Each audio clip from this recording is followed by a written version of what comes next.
Good morning dear students. Welcome to study with Aakash. Study with Aakash में आपका स्वागत है। आज हम लोग एनसीईआरटी कक्षा 9 के हिंदी बुक क्षितिज के चैप्टर 4 को पढ़ने वाले हैं, जिसमें चैप्टर 4 का नेम है सांवले सपनों की याद, जो कि जाबिर हुसैन के द्वारा लिखी गई है। तो सबसे पहले हम लोग जाबिर हुसैन की जीवनी के बारे में पढ़ेंगे, उसके बाद फिर चैप्टर के बारे में लाइन बाय लाइन पढ़ेंगे। जाबिर हुसैन का जन्म सन 1945 में गांव नौनही, राजगीर, जिला नालंदा, बिहार में हुआ। जाबिर हुसैन का जन्म जो है कब हुआ? 1945 में। गांव का नाम है नौनही, राजगीर, जिला नालंदा और राज्य जो है वो बिहार। वे अंग्रेजी भाषा एवं साहित्य के प्राध्यापक रहे। अंग्रेजी भाषा और साहित्य ये दोनों के जो है वो प्राध्यापक रह चुके हैं। सक्रिय राजनीति में भाग लेते हुए 1977 में मुंगेर से बिहार विधानसभा के सदस्य निर्वाचित हुए और मंत्री बने। अब राजनीति में जो उनका रुचि शुरू से रहा, तो इस वजह से जो 1977 में मुंगेर जो है बिहार का एक जिला का नाम है, तो मुंगेर से बिहार विधानसभा के सदस्य निर्वाचित हुए, यानी सदस्य जो चुने गए और मंत्री बने। सन 1995 से बिहार विधान परिषद के सभापति हैं और 1995 से बिहार का जो विधान परिषद है उसके सभापति रह चुके थे। जाबिर हुसैन हिंदी, उर्दू तथा अंग्रेजी तीनों भाषाओं में समान अधिकार के साथ लेखन करते रहे हैं और उनका जो लेखन कला था वो सिर्फ एक भाषा में सिमट करके नहीं रह गया था, वो 3 भाषाओं में लिखा करते थे। पहला उनका हिंदी था, दूसरा उर्दू और तीसरा अंग्रेजी। तो तीनों भाषाओं में जो है समान अधिकार के साथ वो लेखन करते रहे हैं और उनकी हिंदी रचनाओं में जो आगे है, यानी हिंदी रचना में जो सबसे प्रमुख रचना रहा है वो है पहला डोला बीबी का मजार, दूसरा था अतीत का चेहरा, तीसरा है लोंगाम, चौथा है एक नदी रेत भरी। तो ये 4 जो है उनकी हिंदी में प्रमुख रचना रही है। अपने लंबे राजनैतिक सामाजिक जीवन के अनुभवों में उपस्थित आम आदमी के संघर्षों को उन्होंने अपने साहित्य में प्रकट किया है और जितना भी वो अपने जीवन में अनुभव किए थे, चाहे वो राजनीतिक तौर पे यानी कि पॉलिटिक्स पे जो भी वो अनुभव किए थे, या फिर सामाजिक जीवन में जितना भी कुछ अनुभव किए, और वो देखें कि जो आम आदमी जो है, जो साधारण सा आदमी है, वो अपने जीवन को जीने के लिए कितना ज़्यादा संघर्ष करता है, तो वो सारी बातों को जो उन्होंने अपने साहित्य में प्रकट किया है। संघर्षरत आम आदमी और विशिष्ट व्यक्तियों पर लिखी गई उनकी डायरियां चर्चित प्रशंसित हुई हैं और उनके द्वारा जो डायरी लिखा गया, जो संघर्षरत आम आदमी यानी कि जो संघर्ष करते जा रहे हैं, वैसे साधारण आदमी के बारे में जो भी उन्होंने लिखा, विशिष्ट व्यक्ति यानी कि जो खास लोग होते हैं, जो अमीर घराने के होते हैं, उनके बारे में भी उन्होंने अपने डायरी में लिखा कि कैसे एक आम आदमी जो है संघर्ष करते हुए आगे की ओर बढ़ता है और एक अमीर घराने का आदमी जो है कम संघर्ष करके वो काफ़ी ज़्यादा मुनाफा कमाता है। तो उन के बारे में जो भी उन्होंने लिखा, उस पर उनकी डायरियां जो है काफ़ी ज़्यादा चर्चित है। जाबिर हुसैन ने डायरी विधा में एक अभिनव प्रयोग किया है जो अपनी प्रस्तुति, शैली और शिल्प में नवीन है। और जाबिर हुसैन के द्वारा जो एक डायरी विधा लिखा गया था जिसमें उन्होंने अभिनव प्रयोग किया, यानी एक नाटक का प्रयोग किया और अपनी प्रस्तुति कैसे जो है उसको प्रस्तुत करना है, कौन सी भाषा का यूज़ करना है, किस तरह से लिखना है, ये सब कुछ एक नई तरह से हमें जो है दिखाने का प्रयास किया है। तो ये था उनके जीवनी के बारे में। अब हम लोग जो चैप्टर पढ़ने वाले हैं सांवले सपनों की याद, तो उसके बारे में कुछ पॉइंट यहाँ पे लिखा गया है। तो प्रस्तुत पाठ जून 1987 में प्रसिद्ध पक्षी विज्ञानी सालिम अली की मृत्यु के तुरंत बाद डायरी शैली में लिखा गया संस्मरण है। अब हम लोग जो चैप्टर अभी पढ़ रहे हैं तो वो गद्य खंड का जो है एक भाग है, और गद्य खंड में जो हम लोग पहला चैप्टर जब पढ़े थे तो वो एक कहानी था। दूसरा चैप्टर जब पढ़े लहासा की ओर, तो वो एक यात्रा वृतांत था, यानी कि यात्रा का एक वर्णन किया गया था। और तीसरा चैप्टर जो हम लोग पढ़े उपभोक्तावाद की संस्कृति, तो वो एक निबंध था। और अब चौथा जो चैप्टर पढ़ने वाले हैं सांवले सपनों की याद, तो वो एक संस्मरण है, यानी कि किसी की याद में लिखा गया है। तो यहाँ पे जो है वो जाबिर हुसैन अपने मित्र सालिम अली, जो कि पक्षी प्रेमी थे और विज्ञानी प्रेमी भी थे, तो उनके द्वारा जो है 1987 में जब सालिम अली का जो है मृत्यु हो जाता है, तो उसके तुरंत बाद जो है जाबिर हुसैन अपनी डायरी शैली में लिखते हैं उनके बारे में। सालिम अली की मृत्यु से उत्पन्न दुख और अवसाद को लेखक ने सांवले सपनों की याद के रूप में व्यक्त किया है। अब सालिम अली जो है उनकी मृत्यु जब हो गई तो उनसे उत्पन्न दुख, यानी जाबिर हुसैन के वो मित्र थे, तो किसी भी मित्र के मरने के बाद जो है लोगों को दुख होता है, तो उसी दुख को और उसी अवसाद को, उदासी को लेखक ने सांवले सपनों की याद के रूप में हमें लिख करके दिखाया है। अब सांवले सपनों की याद कहने का मतलब हो गया सांवला, यानी जिसकी याद को जो है वो लोग भुला नहीं सकता है, धुंधला धुंधला जो है वो कुछ ना कुछ याद रह ही जाता है। सालिम अली का स्मरण करते हुए लेखक ने उनका व्यक्ति चित्र प्रस्तुत किया है, और जाबिर हुसैन जो है वो सालिम अली को याद करते हुए उनका चरित्र को जो है यहाँ पे प्रस्तुत किया है। यहाँ भाषा की रवानी और अभिव्यक्ति की शैली दिल को छूती है। उनके द्वारा जो भी भाषा यहाँ पे चुना गया है, जिस भी शैली में उन्होंने लिखा है, तो पढ़ने के बाद उनके द्वारा हर एक शब्द जो है वो दिल को छूता है। तो अब इसके चैप्टर की ओर बढ़ते हैं। सांवले सपनों की याद। सुनहरे परिंदों के खूबसूरत पंखों पर सवार सांवले सपनों का एक हुजूम मौत की खामोश वादी की तरफ अग्रसर है। अब सुनहरे कहने का मतलब हो गया सोने के रंग, और परिंदों का मतलब हो गया पक्षी। तो सुनहरे यानी सोने के रंग के पक्षियों के खूबसूरत पंखों पर सवार, क्योंकि सालिम अली जो थे वो पक्षी प्रेमी थे, प्रकृति प्रेमी भी थे, तो इसलिए जब उनकी मृत्यु हुई तो उनको जो है वो पक्षियों के पंखों से जो है वो बने अर्थी में सजाया गया है, और उन पर सवार सांवले सपनों का एक हुजूम। तो यहाँ पे हुजूम का मतलब होता है जन समूह या भीड़। जब हम लोग देखते हैं कि कोई आदमी मर जाता है, तो जब उसका अंतिम यात्रा होता है, जब उसको लोग शमशान की तरफ ले जाता है, तो लोगों का भीड़ होता है। अर्थी जो है आगे आगे चलता है और लोग पीछे पीछे चलते हैं। तो यहाँ हुजूम का मतलब भीड़ है, और मौत की खामोश वादी की तरफ अग्रसर है। वादी का मतलब होता है घाटी, तो यहाँ पे खामोश वादी कहने का मतलब शमशान की तरफ अग्रसर, यानी कि उसकी ओर चला जा रहा है। कोई रोक टोक सके कहाँ संभव है। अब कोई मरे हुए व्यक्ति को जीवित कर सके या उसे रोकने का प्रयास करे कि नहीं इसको मत ले जाओ, तो ये संभव नहीं है। इस हुजूम में आगे आगे चल रहे हैं सालिम अली, और जैसा कि अर्थी में जो है वो जो रहता है उसको सब लोग आगे लेकर के जाते हैं, तो इसी तरह से जो है यहाँ पे सालिम अली को भी लोग आगे लेकर के जा रहे हैं, और उसके पीछे जो है वो लोगों का भीड़ जा रहा है। अपने कंधों पर सैलानियों की तरह अपने अंतहीन सफर का बोझ उठाए, और अपने कंधों पर, क्योंकि अर्थी को जो है कंधों पर ले जाया जाता है, तो अपने कंधों पर सैलानियों की तरह, सैलानी का मतलब होता है जो यात्रा करने के लिए जाते हैं,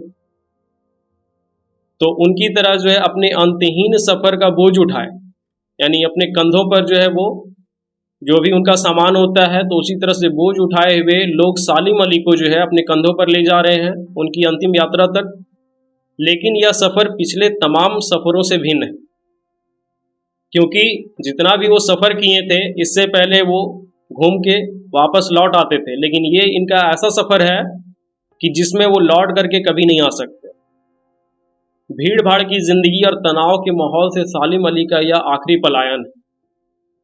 और जो भीड़ भाड़ की जिंदगी हम लोग अभी जी रहे हैं, तनाव का माहौल यानी जो चिंता टेंशन जो होता है, उस माहौल से सालिम अली का यह आखिरी पलायन है। पलायन का मतलब होता है एक जगह से दूसरे जगह जाना, तो ये सालिम अली का आखिरी पलायन है, क्योंकि इसके बाद वो वापस लौट करके नहीं आएंगे। अब तो वो उस वन पक्षी की तरह प्रकृति में विलीन हो रहे हैं जो जिंदगी का आखिरी गीत गाने के बाद मौत की गोद में जा बसा।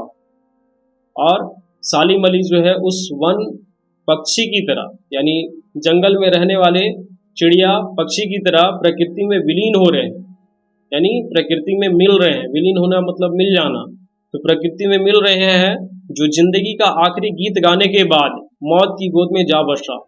और जिस पक्षी का मृत्यु नजदीक होता है तो वो जिंदगी का आखिरी पल जो है वो एंजॉय कर लेता है, और उसके बाद जब वो मौत की गोद में जा बसता है तो प्रकृति में विलीन हो जाता है। जैसे कि अगर हम लोग देखते हैं कि किसी के यहाँ गाय मर गया, बकरी मर गया, तो लोग उसको जंगलों में जाके फेंक देता है या फिर मिट्टी के नीचे जो दफना देता है। तो इससे कुछ दिनों के बाद जो है वो मिट्टी में सड़ गल करके जो है खत्म हो जाता है। कोई अपने जिस्म की हरारत और दिल की धड़कन देकर भी उसे लौटाना चाहे तो वह पक्षी अपने सपनों के गीत दोबारा कैसे गा सकेगा। अब यहाँ पे जिस्म की हरारत मतलब हो गया, जिस्म यानी शरीर, और हरारत का मतलब हो गया उष्णता या गर्मी। अक्सर देखते हैं कि अगर किसी को ठंड लगता है या फिर वो गलती से जो है बर्फ वाले पानी में डूब गया और अचानक से उसको ठंड लग गया, तो उस समय लोग उसे जिस्म की गर्मी यानी कि अपने शरीर की गर्मी देकर के उसे बचाने का प्रयास करते हैं।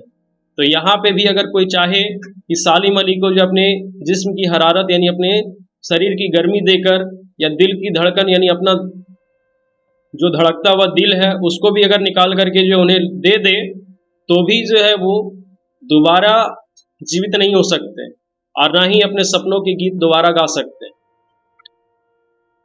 मुझे नहीं लगता कोई इस सोए हुए पक्षी को जगाना चाहेगा। अब कोई भी इंसान जो है ऐसा कर ही नहीं सकता कि सालिम अली को दोबारा जो है जीवित कर सके। वर्षों पूर्व खुद सालिम अली ने कहा था कि लोग पक्षियों को आदमी की नज़र से देखना चाहते हैं। अब वर्षों पूर्व यानी सालों पहले खुद सालिम अली ने कहा था, जब वो जीवित थे तो उन्होंने कहा था कि लोग जो है पक्षियों को आदमी की नज़र से देखना चाहते हैं। यानी इंसान क्या है कि जिस भी चीज़ को देखेगा तो वो हर एक चीज़ में अपना मुनाफा और घाटा दोनों चीज़ देखता है। तो लोग किसको देखना चाहते हैं? पक्षियों को आदमी की नज़र से। यह उनकी भूल है। ठीक उसी तरह जैसे जंगलों और पहाड़ों, झरनों और आबशारों को प्रकृति की नज़र से नहीं आदमी की नज़र से देखने को उत्सुक रहते हैं। अब लोगों का यह भूल है। क्यों भूल है? तो जैसे वो अगर जंगल और पहाड़ को देखते हैं तो उसको देखने का भी उनका नज़रिया यही होता है कि अगर हम जंगल को देख रहे हैं तो इससे मेरा क्या क्या फ़ायदा हो सकता है, अगर इसके लकड़ी को काटेंगे तो क्या क्या बनाया जा सकता है, बाजार में बेचेंगे तो कितना फ़ायदा होगा। पहाड़ों को अगर देख रहा है तो पहाड़ों को भी काट करके लोग अभी गिट्टी वगैरह बनाता है। साथ ही साथ झरनों और आबशारों को, तो झरने को भी अगर देख रहा है तो उससे भी उसका फ़ायदा है, सिंचाई वगैरह के लिए यूज़ करेगा।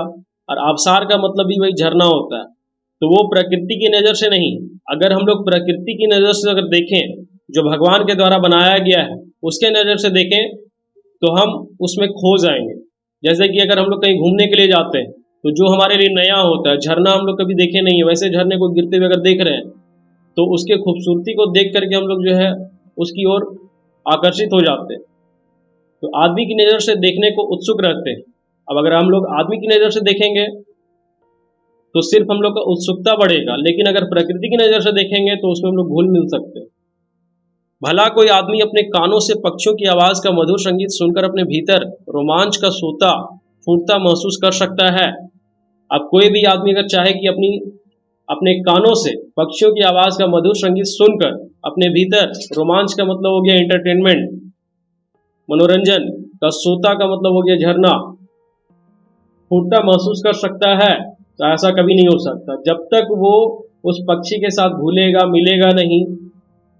अपने अंतर आत्मा से जो है जब तक उसकी आवाज़ को सुनेगा नहीं तब तक उसके अंदर जो है उस संगीत का अनुभव कभी कर ही नहीं सकता है। एहसास की ऐसी ही एक उबड़ खाबड़ जमीन पर जन्मे मिथक का नाम है सालिम अली। और एहसास जो हम लोग अनुभव करते हैं तो उसी के एक उबड़ खाबड़ जमीन पर अब हम लोग जब कुछ चीज़ एहसास करते हैं तो वो पूरी तरह से एहसास नहीं होता। एक जैसे सड़क होता है, एक होता है पूरा समतल और एक होता है उबड़ खाबड़ जिस पे हम लोग को चलने में थोड़ा सा कठिनाई होता है, और वही समतल सड़क होता है तो उस पर चलने में हम लोग को जो बहुत ज़्यादा आराम होता है।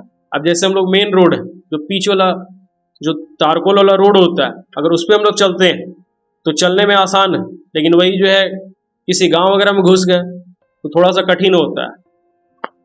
तो वही उबड़ खाबड़ जमीन पर जन्मे मिथक का नाम, ठीक है। मिथक का मतलब होता है प्राचीन पुराकथाओं का तत्व, यानी पुराने समय में जो लोगों के द्वारा कहानी कहा जाता था उसका एक हिस्सा जो नवीन स्थितियों में नए अर्थ का वहन करता है। अब नए स्थिति में अगर पुराने समय का और अभी का समय दोनों में अंतर है तो दोनों के बीच जो है उसका अर्थ जो है अलग निकलता है। तो उसी मिथक का नाम है सालिम अली। पता नहीं इतिहास में कब कृष्ण ने वृंदावन में रास लीला रची थी। अभी हम लोग जो है टीवी वगैरह हम देखते हैं, कृष्ण के द्वारा जो है वृंदावन में रास लीला रचा जाता है, लेकिन क्या वो कितना सच है वो किसी को नहीं पता है, क्योंकि उस समय पे हम लोग थे ही नहीं। अगर रहते तो ही कह सकते थे कि हाँ ये चीज़ सही है। तो अभी तो हम लोग सिर्फ उसको अनुभव कर पाते हैं कि हाँ ऐसा हुआ होगा, कृष्ण जो है वृंदावन में अपना रासलीला रचते होंगे और शोक गोपियों को अपनी शरारतों का निशाना बनाया था। शोक का मतलब होता है चंचल, और चंचल कहने का मतलब ये जिसको हम लोग नटखट कह सकते हैं। तो वैसी गोपियों को अपनी शरारतों का निशाना बनाया था। और जैसा कि हम लोग को पता है कि वो काफ़ी ज़्यादा शरारत करते थे गोपियों के साथ। जब गोपियाँ जो है नदी किनारे नहाने जाया करती थी तो उनको जो है छेड़ा करते थे, कपड़े लेकर के भाग जाया करते थे, यहाँ तक कि जो है पेड़ पे बैठ करके जो है उनके नहाने का दृश्य देखा करते थे। तो ये सब भी उनका जो है एक तरह का नटखटपन था। कब माखन भरे भाड़े फोड़े थे। अब माखन भरे भाड़े का मतलब हो गया मटका, घड़ा, जो कि कृष्ण को कहा भी जाता था माखन चोर। तो बचपन में वो कब जो है जा करके वहाँ पे मटके फोड़े थे ये भी किसी को पूरी तरह से पता नहीं है, बस हम लोग कहानियों में जानते हैं कि हाँ इस तरह से हुआ करता था। और दूध छाली से अपने मुंह भरे थे, और जब वो चोरी करके खाते थे तो दूध और छाली से अपने मुंह को भर लेते थे। कब वाटिका में छोटे छोटे किंतु घने पेड़ों की छांव में विश्राम किया था। अब वाटिका कहने का मतलब हो गया बगीचा, बाग। तो कब बगीचे में छोटे छोटे किंतु घने पेड़ों की छांव में, पेड़ छोटे छोटे थे लेकिन घने थे, और उनकी छांव में जो है वो विश्राम किया था। कब दिल की धड़कनों को एकदम से तेज करने वाले अंदाज में बंसी बजाई थी, और उनके बंसी को सुन करके जो है वो गोपियाँ लट्टू हो जाया करती थी, उनकी ओर आकर्षित हो जाया करती थी। यहाँ तक कि गोपी को छोड़ दिया जाए तो उनके बांसुरी के धुन पर जो है वो उनकी गायें जो है वो चरा करती थी। जब तक जो है बांसुरी नहीं बजता था तब तक गायें चरती भी नहीं थी। और पता नहीं कब वृंदावन की पूरी दुनिया संगीतमय हो गई थी, और उनके बांसुरी की धुन से पूरा वृंदावन जो है संगीतमय हो जाता था। पता नहीं यह सब कब हुआ था। अब किसी को पूरी तरह से जानकारी नहीं है, बस हम लोग कहते हैं कि ये द्वापर युग का बात है, उस समय जो है कृष्ण भगवान ये सब करते थे। तो कब हुआ ये सब किसी को पता नहीं है, लेकिन कोई आज भी वृंदावन जाए तो नदी का सांवला पानी उसे पूरे घटनाक्रम की याद दिला देगा, क्योंकि कृष्ण का जो रंग था वो सांवला था। तो इसलिए अगर कोई आज वृंदावन जाए तो वहाँ का जो नदी का सांवला पानी है उसे पूरे घटनाक्रम की याद दिला देगा। और साथ ही साथ वृंदावन जाने के बाद कृष्ण का बहुत सारा निशानी है जिसको लोग देख करके जो है उस तक पहुँच सकता है कि हाँ इस तरह से घटना घटी होगी। हर सुबह सूरज निकलने से पहले जब पतली गलियों से उत्साह भरी भीड़ नदी की ओर बढ़ती है तो लगता है जैसे उस भीड़ को चीरकर अचानक कोई सामने आएगा और बंसी की आवाज़ पर सब किसी के कदम थम जाएंगे। अब हर सुबह सूरज निकलने से पहले, तो सूरज निकलने से पहले लोग पूजा पाठ करने के लिए मंदिर जाता है। तो जब पतली गलियों से उत्साह भरी भीड़, उत्साह का मतलब हो गया खुशी भरा, तो उत्साह भरा भीड़ जो है नदी की ओर बढ़ती है तो लगता है जैसे उस भीड़ को चीर कर अचानक कोई सामने आएगा और बंसी की आवाज़, बांसुरी की आवाज़ पर सब किसी के कदम जो है थम जाएंगे। थम जाना यानी रुक जाना। हर शाम सूरज ढलने से पहले जब वाटिका का माली सैलानियों को हिदायत देगा तो लगता है जैसे बस कुछ ही क्षणों में वो कहीं से आ टपकेगा और संगीत का जादू वाटिका के भरे पूरे माहौल पर छा जाएगा। और जब सूरज ढलता है, शाम हो जाता है, तो उस समय वाटिका का माली यानी बगीचे का जो माली है सैलानियों को हिदायत देगा, यानी सैलानी कहने का मतलब जो वहाँ पे घूमने के लिए आए हैं, जो यात्री हैं, उनको हिदायत देगा यानी सलाह देगा जैसे बस कुछ ही क्षणों में वो कहीं से आ टपकेगा। अब कुछ ही क्षणों में जो है यानी कुछ ही पल में आ टपकेगा, यानी कृष्ण के बारे में कहा जा रहा है कि कृष्ण जो है वो आ जाएंगे और संगीत का जादू यानी अपने बांसुरी की धुन पर वाटिका के भरे पूरे यानी बगीचे का जो भरा पूरा माहौल है पर छा जाएगा, यानी कि लोग वहाँ पे उनके बांसुरी का सुन करके जो है एकदम से रुक जाएंगे। वृंदावन कभी कृष्ण की बांसुरी के जादू से खाली हुआ है क्या? अब वृंदावन जो है उनका बचपन वहाँ पे बीता है, तो कृष्ण की बांसुरी से कभी वो यानी उनके जादू से जो है कभी खाली नहीं रहा। मिथकों की दुनिया में इस सवाल का जवाब तलाश करने से पहले एक नज़र कमजोर काया वाले उस व्यक्ति पर डाली जाए जिसे हम सालिम अली के नाम से जानते हैं। अब अगर हम इस मिथकों की दुनिया से बाहर निकले, जो कृष्ण का रास लीला है, गोपियों के साथ उन्होंने जो छेड़खानी की, जो नटखटपन किया, अगर उस दुनिया से हम लोग बाहर निकले तो जो हम लोग चैप्टर अभी पढ़ रहे हैं सांवले सपनों की याद, जिसमें हम लोग सालिम अली के बारे में जान रहे हैं, तो उनके सवालों का जवाब तलाश करने का जो है कोशिश करते हैं। और कमजोर काया वाले, कमजोर काया यानी कि काया का मतलब होता है शरीर, तो कमजोर शरीर वाले उस व्यक्ति पर डाली जाए जिसे हम सालिम अली के नाम से जानते हैं। उम्र को सती तक पहुंचने में थोड़े ही दिन तो बच रहे थे। सती का मतलब होता है 100 साल, तो उनकी उम्र लगभग जो है 100 साल तक पहुंचने वाली थी और उसमें कितने मात्र थोड़े ही दिन बचे हुए थे। संभव है लंबी यात्राओं की थकान ने उनके शरीर को कमजोर कर दिया। अब ऐसा जाबिर हुसैन के द्वारा कहा जा रहा है कि शायद लंबी यात्रा करने की वजह से उनका शरीर जो है काफ़ी ज़्यादा थक चुका था और उसी थकने की वजह से उनका शरीर जो है कमज़ोर हो गया है और कैंसर जैसी जानलेवा बीमारी उनकी मौत का कारण बनी। और ये किसी कारण से या फिर अपने आप से नहीं मरे, इनको जो है कैंसर हुआ था जिसकी वजह से उनकी मौत हो गई। लेकिन अंतिम समय तक मौत उनकी आंखों से वह रोशनी छीनने में सफल नहीं हुई जो पक्षियों की तलाश और उनकी हिफाजत के प्रति समर्पित थी। और अंतिम समय तक खुद मौत भी जो है उनकी आंखों से वह रोशनी नहीं छीन पाया जो वो पक्षियों की तलाश में जब निकलते थे तो उनकी आंखों में देखा जाता था और उनकी हिफाजत यानी उनकी सुरक्षा के प्रति समर्पित थी। सालिम अली की आंखों पर चढ़ी दूरबीन उनकी मौत के बाद ही तो उतरी थी। अब सालिम अली की आंखों पर दूरबीन चढ़ने का मतलब ये नहीं कि यहाँ पे जो है उनकी आंखों में दूरबीन लगा हुआ था। दूरबीन चढ़ने का मतलब जो है वो एक दूरबीन की भांति जो है दूर दूर तक देखते थे और वो मौत के बाद ही उतरी थी, क्योंकि मौत के बाद उनकी आंखें बंद हो गई। जब आंखें बंद हो गई तो दूरबीन जो है वो काम करना बंद कर दिया। उन जैसा बर्ड वाचर शायद ही कोई हुआ हो। बर्ड वाचर का मतलब हो गया पक्षियों को देखने वाला, तो सालिम अली के जैसा ही कोई बर्ड वाचर इस धरती पे हुआ हो। लेकिन एकांत क्षणों में सालिम अली बिना दूरबीन भी देखे गए और जब उनका अंतिम समय आया तो उस पल वो बिना दूरबीन के देखे गए, क्योंकि उनका दूरबीन जो है वो दूर कर दिया गया। दूर क्षितिज तक फैली जमीन और झुके आसमान को छूने वाली उनकी नजरों में कुछ कुछ वैसा ही जादू था जो प्रकृति को अपने घेरे में बांध लेता है। अब दूर क्षितिज, क्षितिज कहने का मतलब हो गया जहाँ पे आसमान और धरती का मिलन होता दिखाई देता है। भले वो आसमान और धरती मिल नहीं रहा है, लेकिन ऐसा प्रतीत होता है कि दोनों जो है एक दूसरे को छू रहे हैं।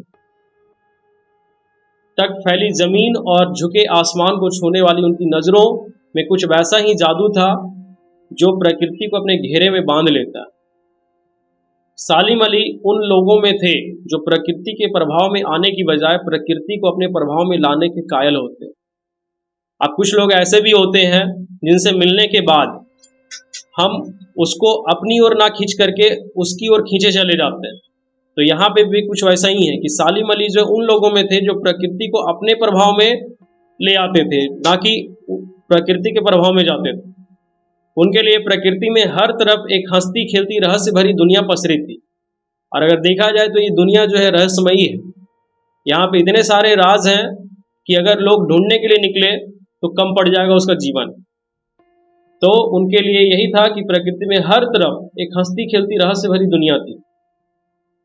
यह दुनिया उन्होंने बड़ी मेहनत से अपने लिए गढ़ी थी। अब लोगों का जैसा नजरिया होता है वैसा उसको दुनिया दिखाई देता है। अगर हम जो है दुनिया में खुशी ढूंढने के लिए निकलेंगे तो हमको खुशी ही मिलेगा, अगर दुख ढूंढने के लिए निकलेंगे तो दुख ही मिलेगा। जैसा तुम्हारा नजरिया वैसा दुनिया दिखाई देगा। तो ये दुनिया जो है उन्होंने अपनी मेहनत से खुद के लिए गढ़ी थी, खुद के लिए बनाई थी। इसके गढ़ने में उनकी जीवन साथी तहमीना ने काफ़ी मदद पहुंचाई थी। और उनकी जो जीवन साथी थी यानी उनकी पत्नी, उनका नाम था तहमीना, उन्होंने जो है उनके जीवन को गढ़ने में काफ़ी ज़्यादा मदद पहुंचाई थी। तहमीना स्कूल के दिनों में उनकी सहपाठी रही थी, यानी क्लासमेट रह चुकी थी और उन्होंने क्लासमेट से ही जो है अपना विवाह रचा था।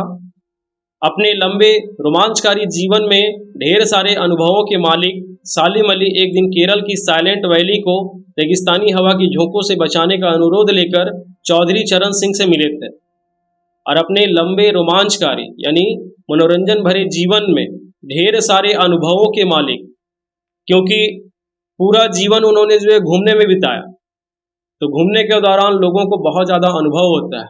एक आदमी जो घर में बैठे हुए जो है टीवी वगैरह में देख करके बताएगा, और जो घूम करके उस जगह से आएगा उसका अनुभव कुछ अलग रहता है।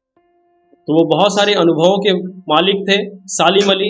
एक दिन केरल की साइलेंट वैली जो एक जगह का नाम है और वो केरल में है, तो वहाँ का रेगिस्तानी हवा के झोंकों से बचाने का अनुरोध लेकर चौधरी चरण सिंह से मिले थे। अब रेगिस्तानी हवा का झोंका, तो अभी गर्मी का दिन है, अभी हम लोग देखते हैं कि जब बहुत तेज हवा चलता है तो सड़कों में धूल उड़ने लगता है और पूरा जो है सड़क धूल से भर जाता है, या फिर वहां से जितना भी धूल होता है सब उड़ करके कहीं और चला जाता है। तो उन्हीं हवा के झोंकों से बचाने का, रेगिस्तानी का बात किया जाए तो रेगिस्तान में सिर्फ और सिर्फ रेत होता है, बालू होता है। तो जब वहां पे तेज हवा चलेगा तो उसके साथ जितना भी बालू है सब उड़ करके कहीं और जाएगा। और एक जगह पर मिट्टी है, अभी हम लोग देखते हैं कि गर्मी के दिनों में अगर हम लोग मिट्टी पे पानी सही से नहीं डालें, खेतों का सिंचाई जो है सही से नहीं करें, तो उस दौरान क्या होगा कि ऊपर का जो मिट्टी है वो उड़ करके कहीं और चला जाएगा। आज जैसा कि पिछले क्लास में सब पढ़े हैं हम लोग कि मिट्टी का सबसे ऊपरी परत जो ह्यूमस होता है वो सबसे ऊपर होता है, अगर वही उड़ करके चला जाए तो मिट्टी का उपजाऊपन जो है घट जाएगा। तो इसी के डर से जो है वो चौधरी चरण सिंह से मिले थे और वे प्रधानमंत्री थे। चौधरी चरण सिंह जो थे वो प्रधानमंत्री थे और चौधरी साहब गांव की मिट्टी पर पड़ने वाली पानी की पहली बूंद का असर जानने वाले नेता थे। अब चौधरी साहब जो थे वो गांव की मिट्टी पर पड़ने वाली पहली पानी की बूंद उसका असर जानने वाले थे, यानी कि वो मिट्टी से जुड़े हुए इंसान थे। अब मिट्टी से जुड़े हुए इंसान कहने का मतलब वो खुद एक किसान थे, और जो किसानी करेगा वही जान सकता है कि मिट्टी का उपजाऊपन, उसकी उपयोगिता क्या है। तो पर्यावरण के संभावित खतरों का जो चित्र सालिम अली ने उनके सामने रखा, उसने उनकी आंखें नम कर दी। और पर्यावरण का जो संभावित खतरा था, जो सालिम अली अनुभव किए थे, उसके आधार पर जो भी उन्होंने उनके सामने चित्र रखा, उससे चौधरी चरण सिंह का जो आंख जो है वो नम हो गया था, यानी कि उनकी आंखें जो है आंसू से भर आई थी। आज सालिम अली नहीं, चौधरी साहब भी नहीं है, कौन बचा है जो अब सोंधी माटी पर उगी फसलों के बीच एक नए भारत की नींव रखने का संकल्प लेगा। भले आज सालिम अली नहीं है, चौधरी साहब भी नहीं है, तो आखिर इस दुनिया में कौन बचा है जो अब सोंधी माटी, यानी जब मिट्टी पे पहली बरसात होती है तो उससे जो महक होती है तो उसको हम लोग कहते हैं सोंधी माटी। तो सोंधी माटी पर उगी फसलों के बीच एक नए भारत की नींव, नींव का मतलब हो गया बुनियाद। जो हम लोग घर बनाने से पहले बुनियाद रखते हैं, तो भारत की भी बुनियाद जो है रखने का संकल्प, यानी कौन ये काम करने का निश्चय करेगा। कौन बचा है जो अब हिमालय और लद्दाख की बर्फीली जमीनों पर जीने वाले पक्षियों की वकालत करेगा। अब कौन बचा है, क्योंकि सालिम अली जब थे तो वो पक्षियों का ध्यान रखते थे, उनकी सुरक्षा का कर्तव्य लिए थे। तो यहाँ पर अब कौन बचा है जो अब हिमालय और लद्दाख की बर्फीली जमीनों पर जीने वाले पक्षियों की वकालत करेगा, यानी उनकी सुरक्षा करेगा। और वकालत का मतलब जैसे कोर्ट में जज के सामने वकील जो है वकालत करता है, उसी तरह से यहाँ भी जो है पक्षियों का वकालत कौन करेगा। सालिम अली ने अपनी आत्मकथा का नाम रखा था फॉल ऑफ ए स्पैरो, और उनके द्वारा जो अपनी जीवनी लिखी गई थी उनका नाम उन्होंने रखा था फॉल ऑफ ए स्पैरो। मुझे याद आ गया D.H. लॉरेंस की मौत के बाद लोगों ने उनकी पत्नी फ्रीडा लॉरेंस से अनुरोध किया कि वह अपने पति के बारे में कुछ लिखे, और यहाँ पे जाबिर हुसैन यानी लेखक को याद आता है कि D.H. लॉरेंस की मौत के बाद, ठीक है, ये दूसरे एक व्यक्ति हैं जो प्रकृति से प्रेम करते थे, तो D.H. लॉरेंस की मौत के बाद लोगों ने उनकी पत्नी फ्रीडा लॉरेंस से अनुरोध किया कि वह अपने पति के बारे में कुछ लिखे। फ्रीडा चाहती तो ढेर सारी बातें लॉरेंस के बारे में लिख सकती, लेकिन उसने कहा मेरे लिए लॉरेंस के बारे में कुछ लिखना असंभव सा है, यानी ये संभव नहीं है कि हम उनके बारे में कुछ लिख सकें। मुझे महसूस होता है मेरी छत पर बैठने वाली गौरैया लॉरेंस के बारे में ढेर सारी बातें जानती है। और उनकी पत्नी फ्रीडा को यह एहसास होता था कि जो मेरे छत पर आकर के जो हर दिन गौरैया बैठती है वो मेरे पति के बारे में जो है बहुत सारी बातें जानती है, क्योंकि उनका सारा समय जो है पक्षियों के साथ बीतता था। तो इसलिए जिसके साथ समय ज़्यादा बीतेगा वही ना जान सकता है कि वो उनके बारे में क्या है और क्या नहीं है। सो मुझसे भी ज़्यादा जानती है। वो सचमुच इतना खुला खुला और सादा दिल आदमी था। अब उनकी पत्नी कहती है कि वो सचमुच इतना खुला खुला और सादा दिल आदमी, यानी खुला खुला मतलब एक खुली किताब की तरह जिसको कोई भी आए और पढ़ करके चला जाए, और सादा दिल यानी कि एकदम साधारण सा दिल वाले आदमी। किसी तरह का छल कपट का भावना उनके अंदर नहीं था। मुमकिन है लॉरेंस मेरी रगों में, मेरी हड्डियों में समाया। और उनकी पत्नी कहती है कि ये शायद मुमकिन हो सकता है, संभव हो सकता है कि लॉरेंस जो मेरी रगों में यानी मेरे कन कन में, मेरी हड्डियों में समाया हो, लेकिन मेरे लिए कितना कठिन है उसके बारे में अपने अनुभवों को शब्दों का जामा पहनाना। लेकिन उसके लिए बहुत ज़्यादा मुश्किल है कि वो अपने अनुभव को, उनके बारे में कुछ लिख सके, उनको मोतियों की तरफ पिरो सके। मुझे यकीन है मेरी छत पर बैठी गौरैया उसके बारे में और हम दोनों ही के बारे में मुझसे ज़्यादा जानकारी रखती। और फ्रीडा को जो है पूरी तरह से विश्वास है कि जो छत पर बैठी गौरैया है उसके बारे में, या फिर हम दोनों के बारे में, हम यानी पति पत्नी दोनों के बारे में मुझसे ज़्यादा जानकारी रखती। जटिल प्राणियों के लिए सालिम अली हमेशा एक पहेली बने रहेंगे। अब जटिल प्राणी जिनका परिस्थिति जो है वो ऐसा है कि ना वो आर जा सकते ना पार जा सकते हैं। जटिल को इंग्लिश में हम लोग कॉम्प्लिकेटेड कहते हैं, यानी ऐसा स्थिति कि ना आगे जाओ ना पीछे जाओ, फंस करके रह जाओ। तो वैसे प्राणियों के लिए सालिम अली जो है हमेशा एक पहेली बने रहेंगे जिसको कभी सॉल्व नहीं किया जा सकता, कभी हल नहीं किया जा सकता है। बचपन के दिनों में उनकी एयर गन से घायल होकर गिरने वाली नीले कंठ की वह गौरैया सारी जिंदगी उन्हें खोज के नए नए रास्तों की तरफ ले जाती रही। और जब बचपन का दिन था तो उनके पास एक गन था जिसका नाम था एयर गन। तो उनसे जो है वो खेला करते थे। तो खेलने के दौरान उनके गन से जो है गौरैया घायल हो गई, और वह गौरैया जो थी वो नीले कंठ वाली थी। और वही घायल गौरैया इनको सारी जिंदगी खोज के नए नए रास्तों की तरफ ले जाती रही। और इसीलिए इनका बुक का नाम भी है फॉल ऑफ ए स्पैरो। ठीक है, इसीलिए उनके बुक का नाम भी रखा गया है फॉल ऑफ ए स्पैरो, यानी फॉल का मतलब होता है गिरना।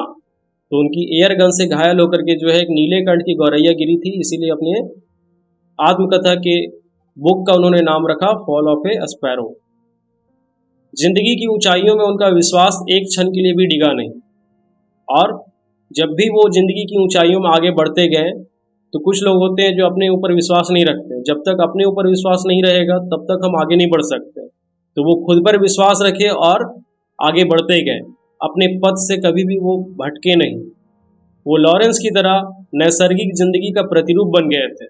और वो लॉरेंस की तरह ही जो है नैसर्गिक जिंदगी, नैसर्गिक का मतलब होता है सहज और स्वाभाविक, तो एक साधारण सा जिंदगी का प्रतिरूप। अब प्रतिरूप का मतलब होता है जैसे कि हम लोग देखते हैं कि पृथ्वी का जो मॉडल है ग्लोब, यानी उन्हीं का पृथ्वी का एक रूप, तो हम लोग उसी को कहते हैं प्रतिरूप। तो जिंदगी का प्रतिरूप बन गए थे। और सालिम अली प्रकृति की दुनिया में एक टापू बनने की बजाय अथाह सागर बनकर उभरे थे। अब सालिम अली जो है प्रकृति की दुनिया में एक टापू, टापू का मतलब होता है जो छोटा सा जगह होता है, जो एक जमीन का टुकड़ा जो पानी से घिरा होता है, तो वो टापू नहीं बने, क्योंकि टापू जो एक सीमित है। और वो क्या बन करके उभरे, तो अथाह सागर यानी समुद्र की तरह, जिसमें से अगर हम एक लोटा पानी भी निकाल ले तो समुद्र को कोई फर्क नहीं पड़ेगा। जो लोग उनके भ्रमणशील स्वभाव और उनकी यावावरी से परिचित हैं, उन्हें महसूस होता है कि वो आज भी पक्षियों के सुराग में ही निकले और बस अभी गले में लंबी दूरबीन लटकाए अपने खोजपूर्ण नतीजों के साथ लौट आएंगे। और जो लोग उनके भ्रमणशील यानी घूमने के स्वभाव को जानते हैं, उनकी यावावरी यानी कि दोस्ती के बारे में, पक्षियों से जिस तरह से वो मित्रता रखते थे, उनसे अगर कोई परिचित है तो उन्हें महसूस होता है कि वो आज भी पक्षियों के सुराग में ही निकले। सुराग का मतलब होता है खोज। और बस अभी गले में लंबी दूरबीन लटकाए अपने खोजपूर्ण नतीजों के साथ, यानी उनका परिणाम जो भी होगा, रिजल्ट, उसके साथ लौट आएंगे। और जब तक वो नहीं लौटते क्या उन्हें गया हुआ मान लिया जाए? यानी जाबिर हुसैन का कहना है कि जब तक जो है सालिम अली लौट करके नहीं आते हैं तो क्या उन्हें गया हुआ मान लिया जाए? मेरी आंखें नम हैं सालिम अली, तुम लौटोगे ना। जाबिर हुसैन का कहना है कि मेरी आंखें आज भी तुम्हारे इंतजार में जो है नम है, आंसू से भरी हुई है। सालिम अली, तुम वापस आओगे ना? तो ये था सांवले सपनों की याद, जो कि जाबिर हुसैन के द्वारा अपने प्रिय मित्र सालिम अली की मृत्यु के बाद लिखा गया था, उनकी याद में। आई होप आपको ये चैप्टर बहुत अच्छा लगा होगा। अगर आपको मेरी वीडियो अच्छी लगती है तो अपने दोस्तों के साथ शेयर करें, लाइक करें, कमेंट करें, और अगर चैनल पे नए हैं तो चैनल को जल्दी से सब्सक्राइब करें, क्योंकि रोज़ मैं आपके लिए इसी तरह से नए नए वीडियोस लाता रहता हूँ। धन्यवाद।